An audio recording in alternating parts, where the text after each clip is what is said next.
Employed at the University of Waterloo. Today I'm going to go through a selection of undergraduate level chemistry questions.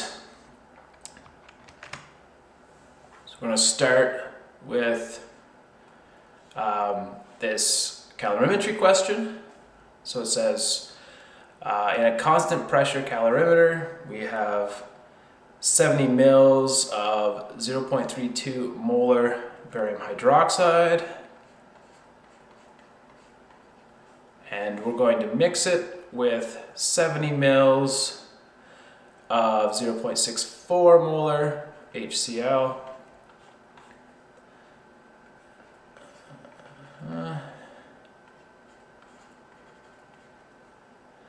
Just going to write this all down.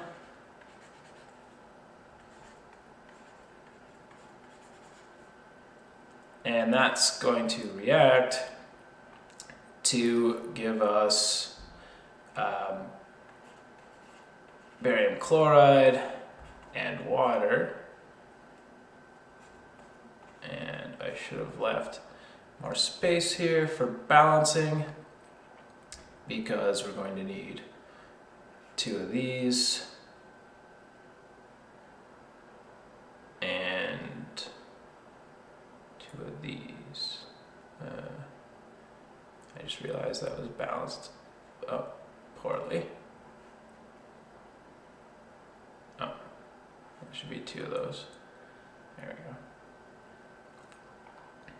go. Alright.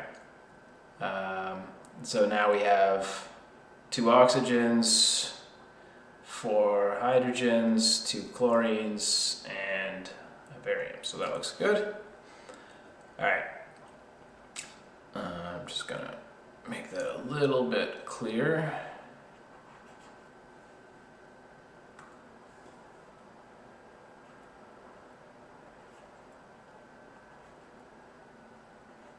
Okay.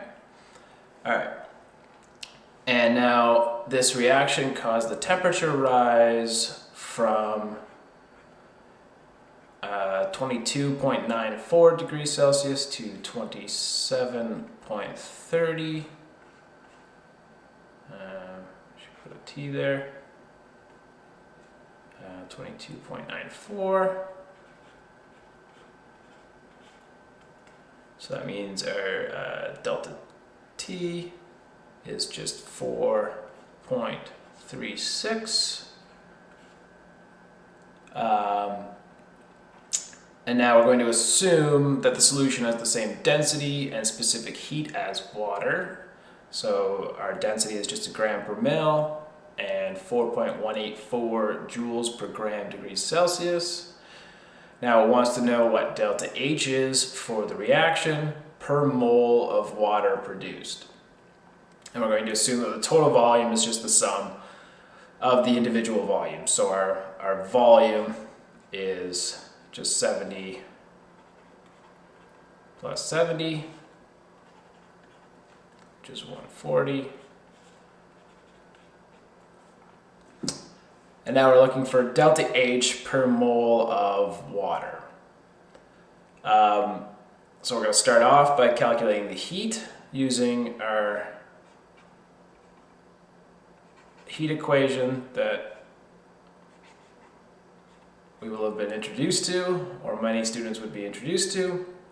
And so this needs the mass. So that's the total mass that is in the vessel, right? So we have our total volume, but not our total mass.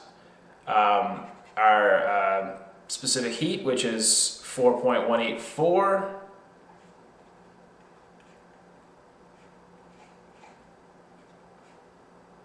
Joules per gram degrees Celsius, that's given in the question, and our delta T, which is here up above.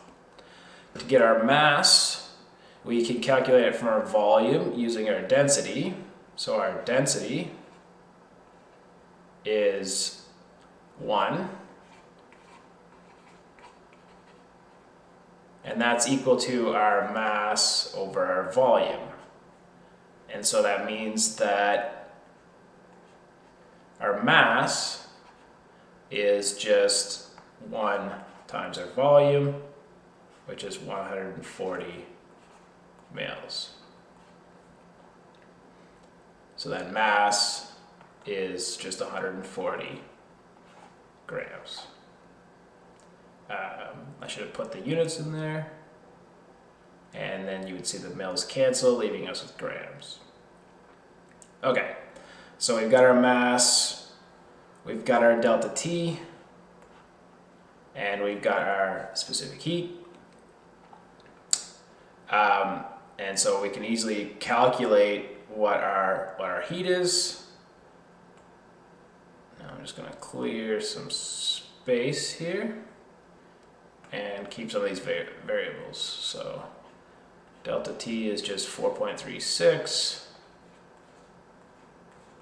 and mass is 140 grams. And I'm just going to get rid of these.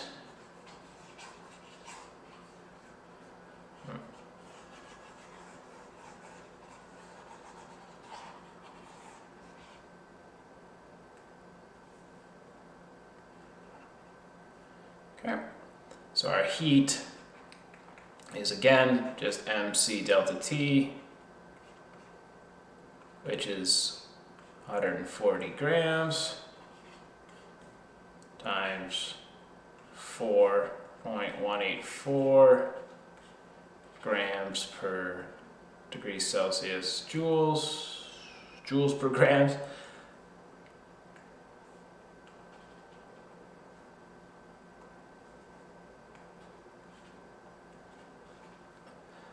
Joules per grams degrees Celsius times our delta T, which is 4.36.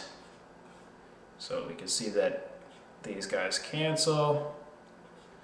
My joule gram there goes away. And if we run this through our calculator, we will find that it is 255.3.9 joules. Or keeping to our 3 significant figures is 2.55 times 10 to the 3 joules. So that's our heat. Now to get our heat, to get our delta H, we simply use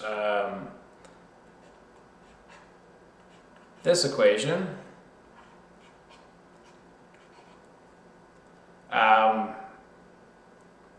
But I'm getting a little ahead of myself because first we need to figure out what the sign is on this guy. And so that's the heat that comes out of this equation, but we need to figure out whether it's positive or negative first. And so if the heat is being evolved, so the heat is leaving the equation, then that means it has to be negative. If the heat's coming in, then the heat would be positive. So this actually needs to be a negative. And so, and we need to make sure that that's in there. And so now for delta H, we need to know how many moles to use. And now I'm just going to clear some space again. And copy this down.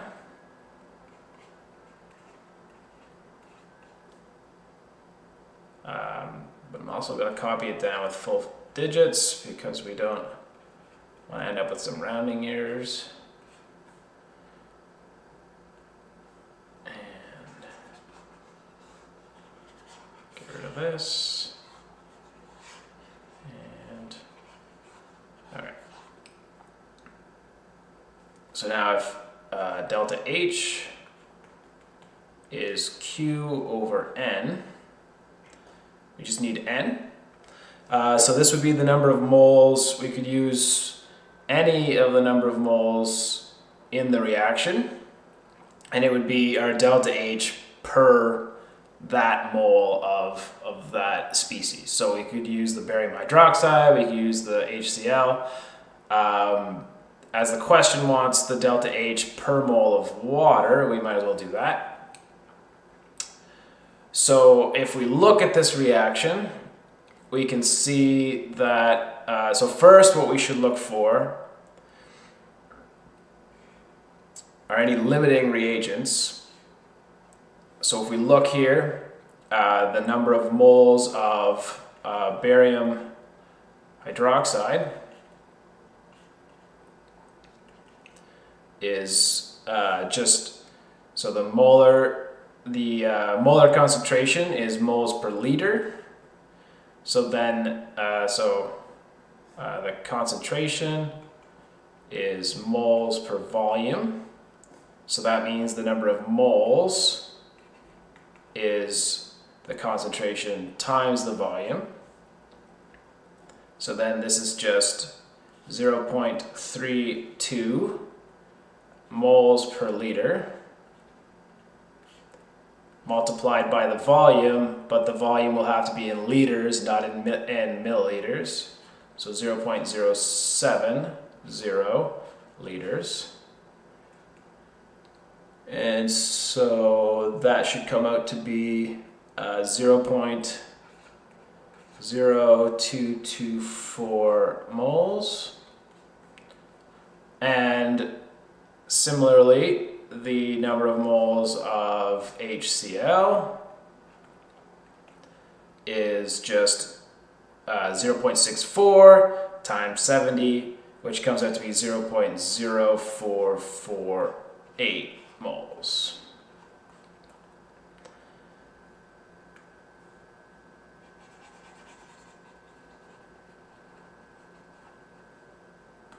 Watch out for that. And so we see from the reaction that for every 1 mole of barium hydroxide, we're going to react with 2 moles of HCl. And if we look at the number of moles here, our barium hydroxide is 0.0224. Double that is indeed 0.0448. So we have exactly the right amount. If either of these, right, so 2 times 0.0224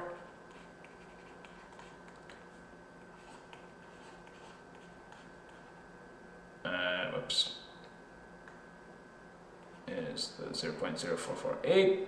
So if either of these was in excess, then we would have to take the smaller, or the one that is not in excess. Right? So, and by excess I mean in the proper molar amounts, right? So that means that indeed 0.0224 can react with 0.0448, but if there was a little more of HCl, then we would still only use the molar amounts of barium hydroxide because that's all that's available to react. In this case, it doesn't matter because they're both in exactly the right amounts.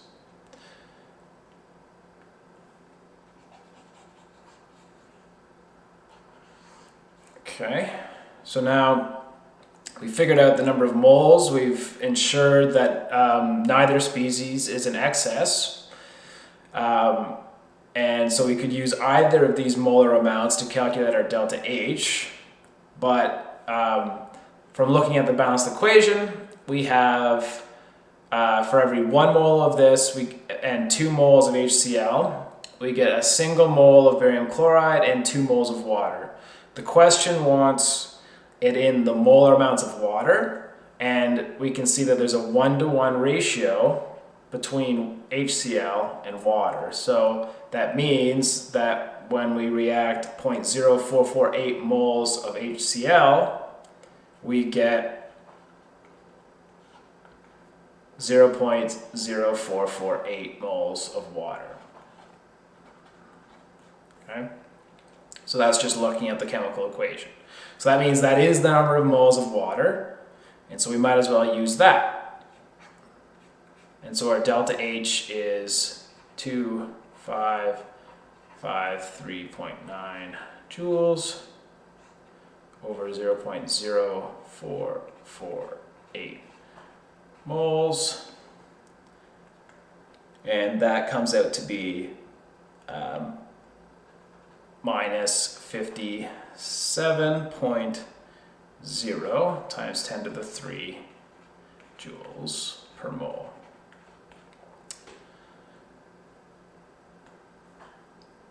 And I'm just gonna circle it. All right. So that's the final answer. You wouldn't put moles water here. You just need to understand that that is what it is. So that's the delta H per mole of water produced. Okay, so now if we scroll down to the answer given here, this all looks good. So again, that's the heat that was calculated. They noticed that the moles of HCl are equal to the moles of water. But then they divide the moles of water by 2 for some reason. So I guess that is something to notice, right? So that's an easy way to make a mistake, is you should follow the reaction and notice that, this is 1-to-1, but also don't let yourself make a mistake and then again divide by 2, right? So here they've got the number of moles of water being half, which would then be just the number of moles of barium hydroxide. And then the delta H that's computed here is then the delta H for, that would just be the delta H per mole of barium hydroxide. So there's an additional division by 2.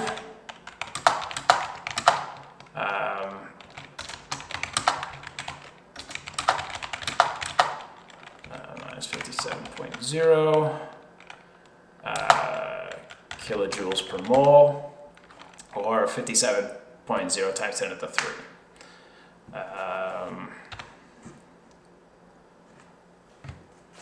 So this answer is actually incorrect, but just points out that it's easy to make a mistake when you're dealing with all these things. So just watch your chemical reaction and double check the values you're using.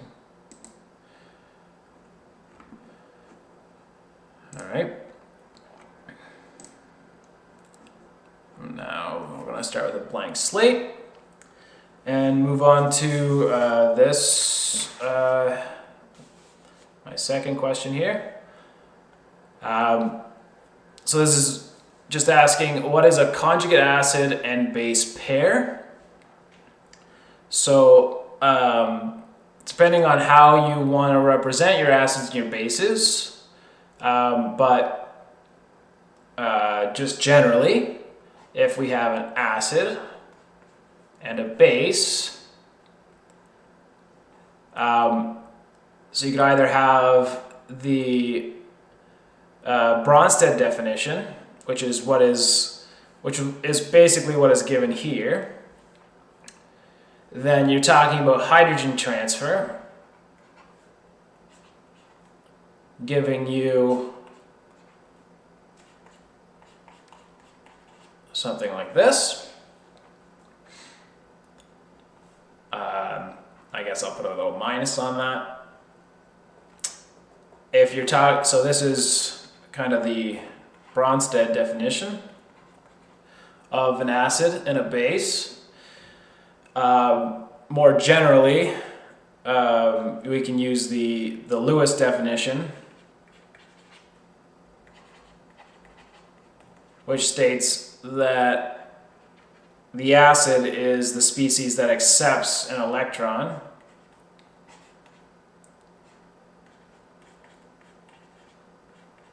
and so you'd have something like this in the end.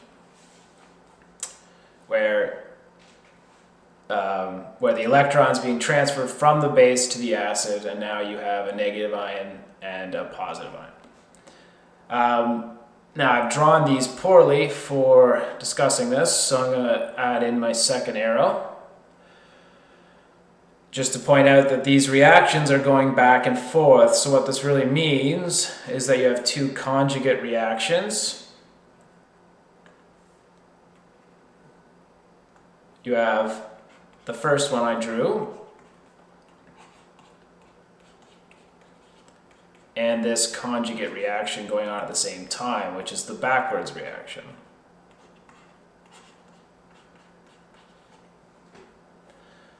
Okay?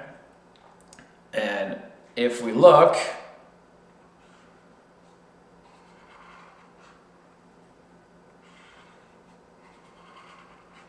these species are our conjugate A and conjugate B species. But here, the A species is accepting the electron, making it an acid, whereas here, the B plus species is accepting an electron, making it the acid, right? So here, this is the base. Here, this is the acid. Here, this is the acid. And here, it's the base. So that means that A and A minus are conjugate acid-base pairs, and B plus and B are conjugate acid-base pairs. So these are our two conjugate acid-base pairs.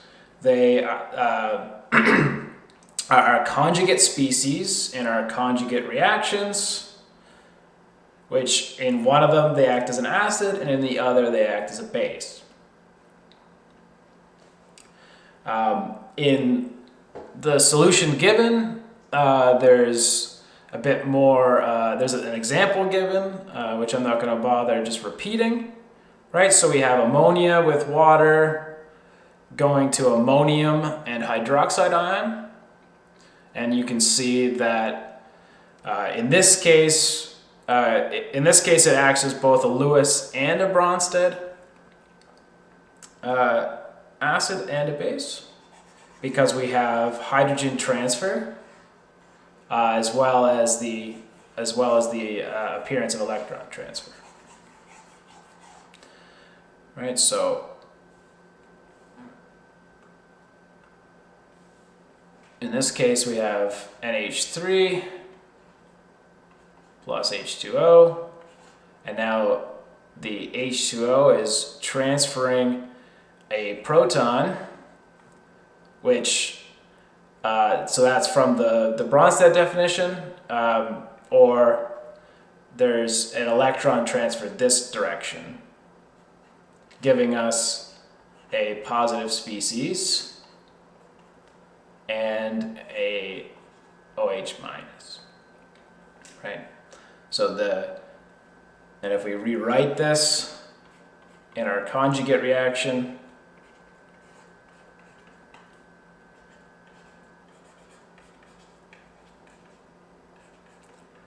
right? So our nitrogen species is here, and our oxygen containing species is here.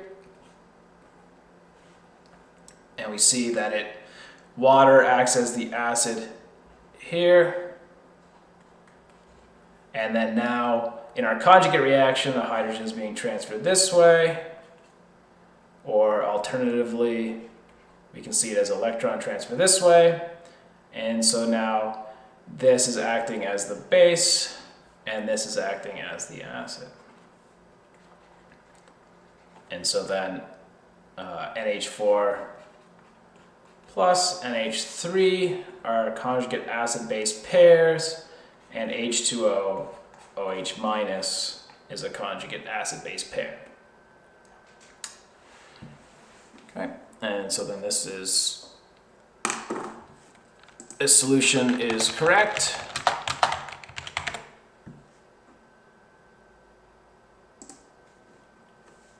And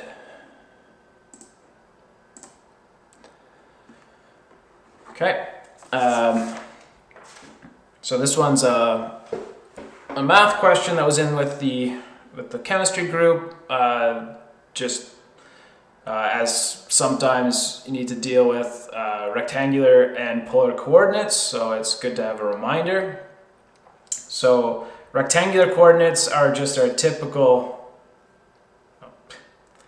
XY coordinate system.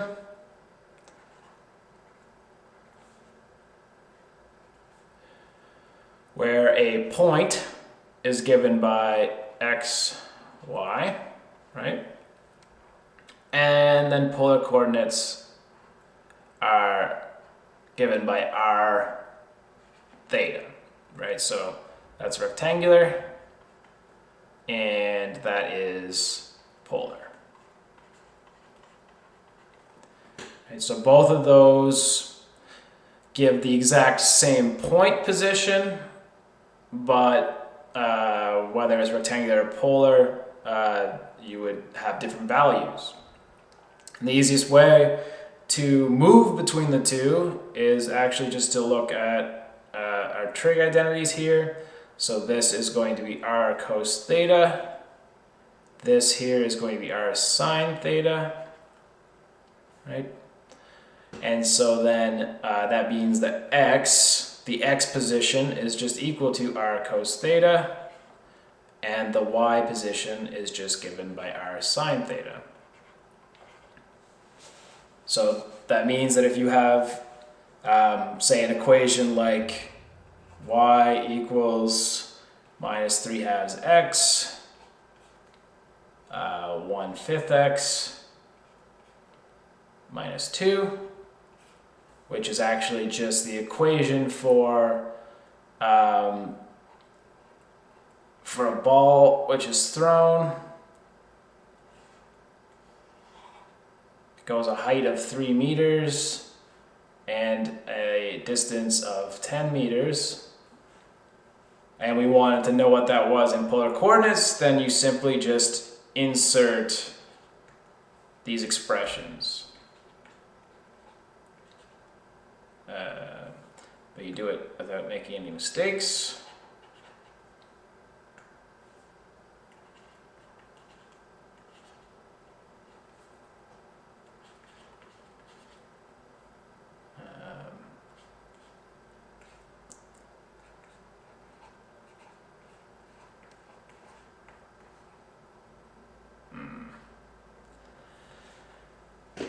And so you just put in each of these expressions where I've multiplied down to the new line here. And then you would just rearrange. So you'd have to move a few of the pieces around, but I think you get the gist of how to move from this equation, which is in rectangular coordinates, into an equation like this where it's in polar coordinates. If you were asked to solve for r, then you would rearrange. Alternatively, if you want to move backwards, then r squared is just given by x squared plus y squared, which is just from Pythagoras' theorem, right? So that's the hypotenuse of the triangle, and these are the other sides. I can't actually remember what those would be called. And tan theta equals y over x is our angular piece. Okay, so you just, again, would simply insert these values into here to move back to x and y. And yeah, so this solution looks good.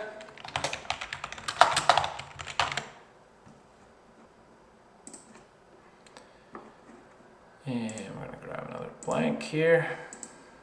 All right. Okay, so this one here is how do you move from, or how do you calculate the number of moles from a volume? So if you have some known volume, there may be a number of ways in your question, right? So I guess this is number 4. Should have maybe numbered some of these. So if you have some known volume, then how would you calculate the number of moles? So it's possible you have a concentration, right? So concentration is moles per volume. And so then you can get the number of moles by just rearranging your concentration, right? If you have a gas, which is what this solution here gives, then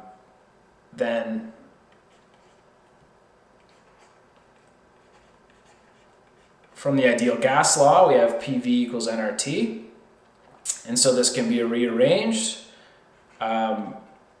into PV over RT. So you could calculate a number of moles from a known volume, pressure, temperature for the gas. So this would be a gas. This would be more likely a liquid. If you had a solid, then you would need a known density, which is mass per volume. Now in this case, it would have to be a one component mixture, otherwise it'd be tricky to get the moles out. It would also have to be well distributed, and you'd have to know the mass ratio between the components. But if it's a solid of one component, then you could calculate the mass from the density and the volume, and then you could get the molar mass, or you could use the molar mass, which is mass over moles, to then calculate our number of moles. So that would be a solid, a one component solid. And for a multi-component solid, you'd have to make some assumptions. So those are kind of the basic ways that you go from volume to a number of moles. And so here we get, this solution gives it for a gas, which is correct. And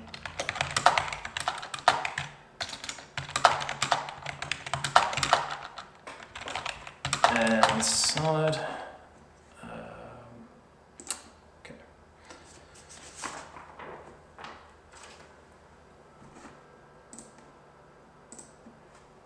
So, okay, so this one's number 5. And I just asked, what is a spontaneous reaction? So this solution given is also correct. Spontaneous reaction are processes that happen without needing any additional energy input. But more precisely from thermodynamics, a spontaneous reaction is one where delta G, our change in Gibbs free energy, is less than 0.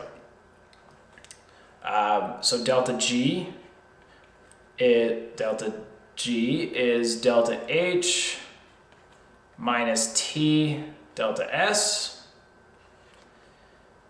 This is our change in enthalpy, which in typical bomb calorimeter question, as we would see, is just Q over N. So that's our heat evolved. And if you recall, the heat will be negative if it leaves the equation,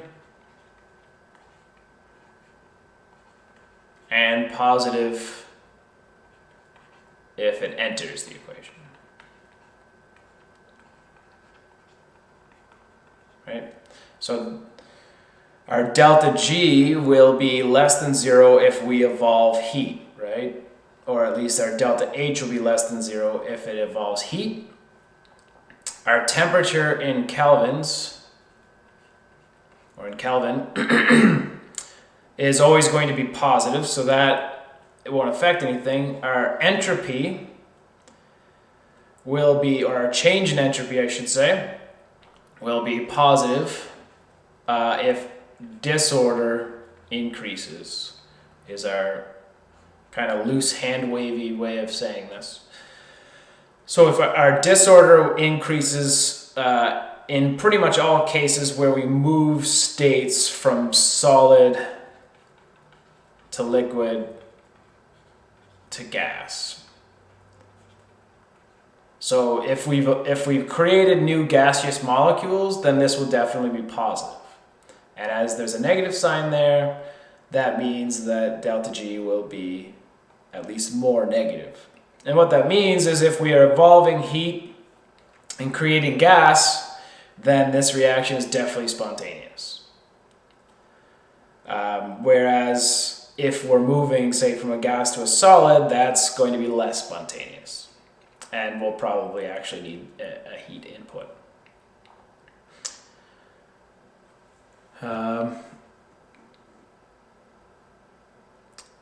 Yeah, so that's essentially what this is saying, is water has a freezing point at 0. If we put it outside the freezer, it tends to go to its liquid form. So that's spontaneous because you're moving from solid to liquid. Yes, so the solution here is correct. All right, solution is correct. And just give a new one. All right, so here we've got a density mass volume question for ethyl alcohol. So if our density of ethyl alcohol is 0.789 grams per mil, what is the volume given a mass of 35.5 grams of ethyl alcohol? So our density is our mass over our volume, which we can then rearrange for volume as mass over density. And so then our volume is just 35.5 grams over the density,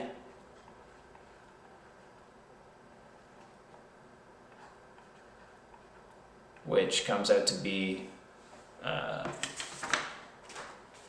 44.993 mils. Notice that the grams cancel and the mil will flip because it's 1 over mils on the bottom. If we look at significant figures, we have 3 in both, so that means we need to round this to 3. So 45.0 mils. Okay. And yep, it looks like that's what's given, so the solution is correct.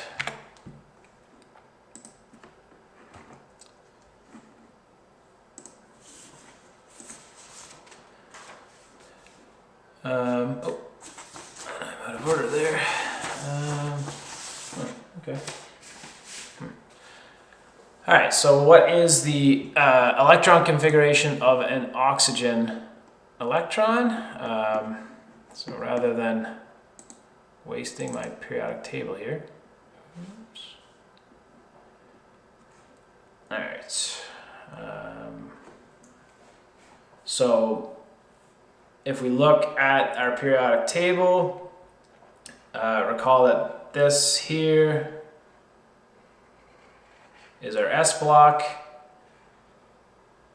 This here is our p block, except for helium. It belongs over there. This here is our D block, and then the lanthanides are our F block. For oxygen,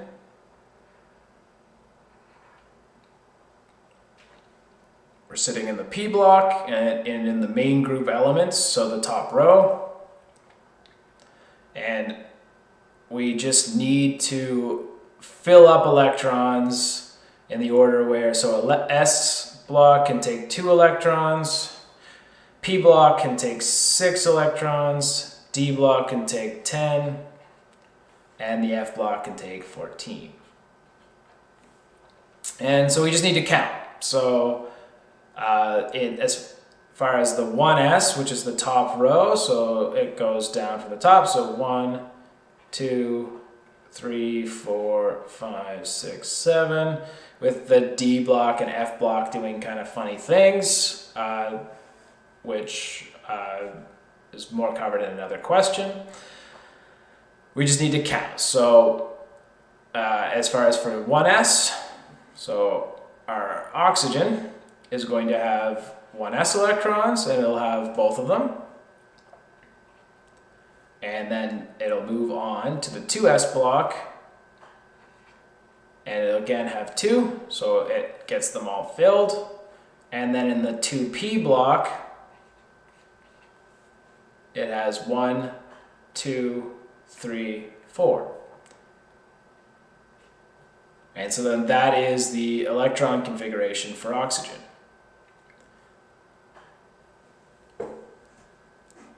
And so, yep. And to the appropriate orbitals. And we fill in from low to high, as I was just showing by counting. And so then the electron configuration is so. And so that solution is correct. Also, I believe this was 7.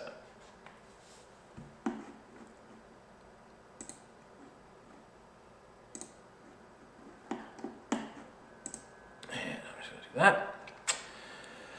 Okay. And so for this question, it asks, okay.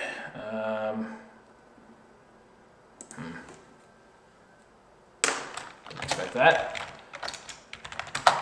I know what it's asking, so I guess I'll just say what it's asking without...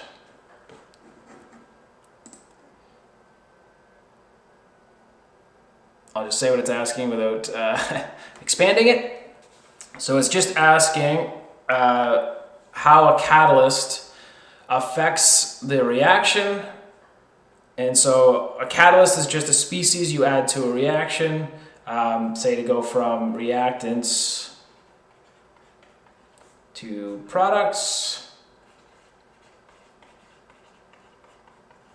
And then you would add a catalyst which isn't eaten up at all during the reaction. Okay. And the point of adding a catalyst is to accelerate the reaction towards your intended products. If we look at this in an energy landscape,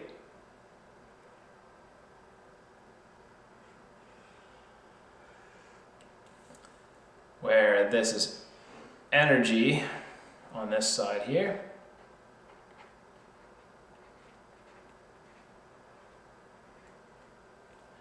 Okay. Okay. So our reactants would be here, and our products would be here. And this barrier is our activation energy.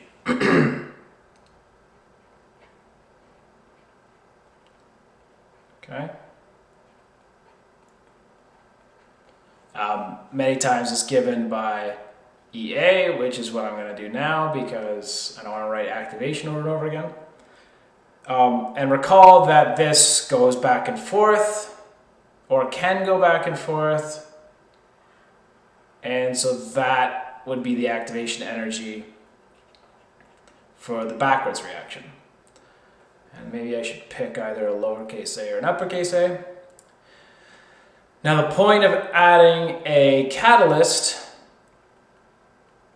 is to lower that barrier. And so now you have a lower activation energy for the reactants. And I'm just going to call that EC. But you also have a lower activation energy for the products. Right, so by adding a catalyst, we've lowered the activation energy from the reactant side and the product side, but our rate, so our reaction rate, is always going to be proportional to our activation energy. So that means, or at least I should say, inversely proportional. So the higher the activation energy, the lower the rate of the reaction will be. So the way I've drawn this, we'll have a higher rate for the reactants to products than backwards, which will favor the products, but it could be slow if the activation is high enough. So it could be slow if the activation is high enough, but by adding a catalyst, we've lowered this activation energy. We've lowered both activation energies, in fact, but it's going to speed the reaction up because this is so much smaller towards the products, giving us hopefully more products and hopefully faster. This question asks, at least in the sections that you can't see, to identify whether a catalyst increases, decreases, or doesn't affect the activation energy from both sides, and also the rate from both sides. And so a catalyst will decrease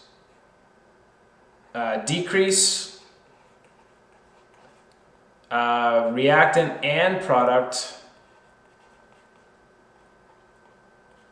activation energies, and it will increase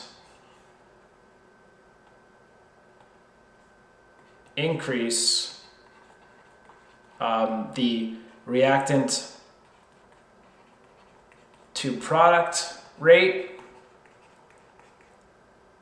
but also the product to reactant rate. Right? Because it's lowering the activation energy in both cases, so it will increase the rate for both and decrease both of their activation energies. But presumably it's being done for a reason, and that reason is because the effect it has on reactants to products is so much greater than the effect on products to reactants. And so looking at the solution, it looks okay. The only thing that I would point out is it says it says here that the reaction occurs simultaneously from A to B and B to A with the same rate of reaction, but that's not true. So solution is correct, but rate of reaction is not the same for forward and backward. Okay, so the In general, your forward reaction and your backward reaction do not occur at the same rate. The rate for either direction is just proportional to your activation energies. In general, you won't have the same rate. It'll only be if the activation energies for both sides are identical, which doesn't happen in any typical reaction. But the solution is still, I would say, correct. Okay, so this one asks, how do you calculate the pKa of hydrochloric acid? In this case, hydrochloric acid is a strong acid. And so in most cases, we assume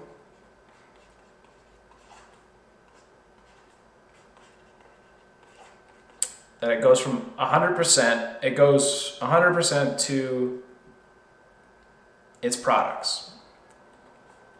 So although I've mentioned several times that the reaction goes in both directions, the assumption with strong acids is that this is essentially not occurring. And so to calculate pKa,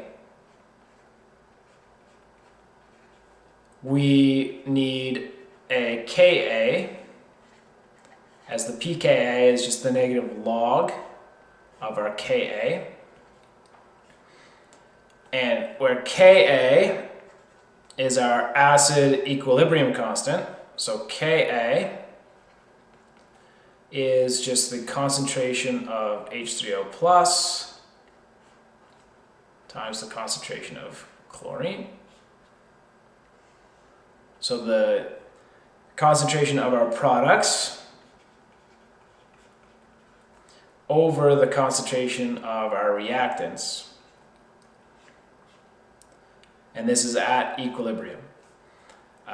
Water we wouldn't include because we would assume that we actually do have H2O.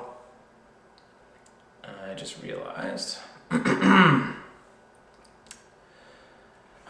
this probably can't be seen. So I'm just going to start over a little bit here because this is probably being covered. So this would be the reaction.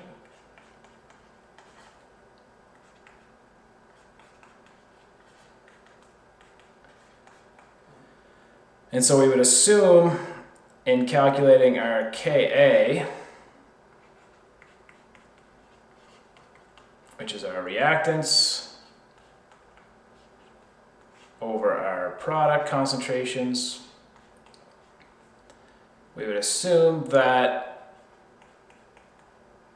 in actuality, H2O would be on the product side as well, because there is still water floating around, and we would assume that these concentrations are equivalent, or they're not changing, and so they would cancel effectively. In this case, depending on how concentrated the acid, that might not be so true, but that is how you would calculate your Ka. You would leave out the water component of the reaction. As long as that's our solvent. So you would leave out the solvent with the assumption that the concentration is largely not changing, and so it would just cancel. And our pKa is then just the negative logarithm of our Ka value. As an example of this for hydrochloric acid, so to solve this, we would need values, right? So you need to have concentrations for each of these species at equilibrium to solve our Ka and to solve our pKa.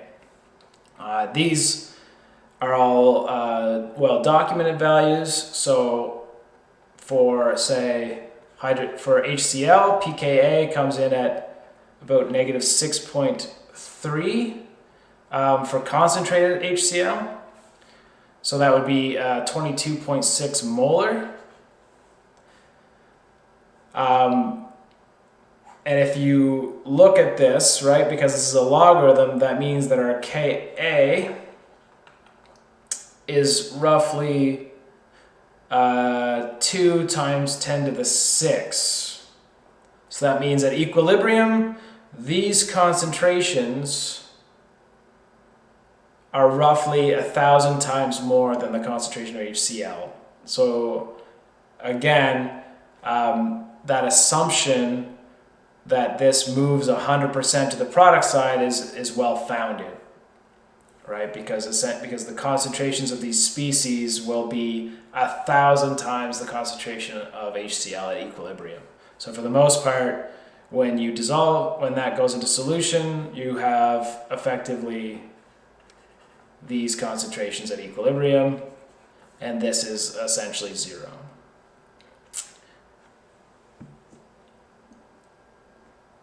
Okay, and this runs through exactly that, saying that, yeah, you would need values to actually calculate the pKa in a real question, but if you wanted to set it up, this is the way you would do it.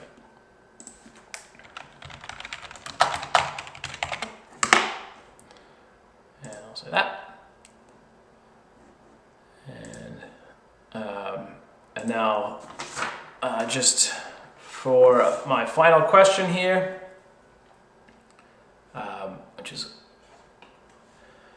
we're just going to do a molar mass question. So for benzene, benzene is C6H6.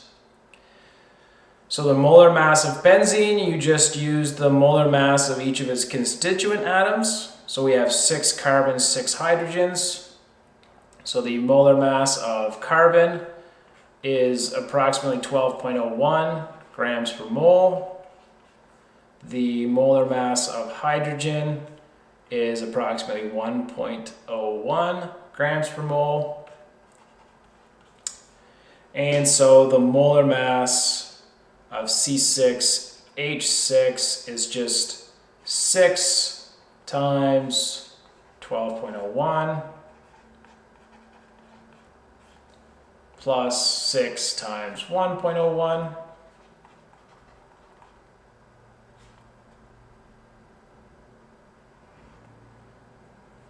And so, which is just 72.06 grams per mole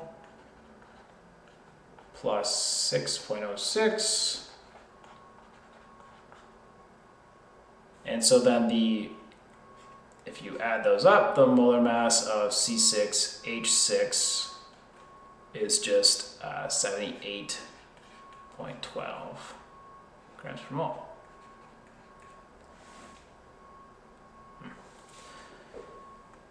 Okay, so that is, which is what's here. So I'll just say solution is correct.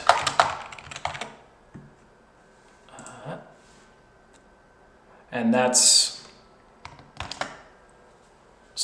all the questions I'm doing for today. If you enjoyed these, please subscribe to the OneClass channel. And if you would like to leave questions, you just need to log into OneClass. This has been Jeff Krause for OneClass, and I hope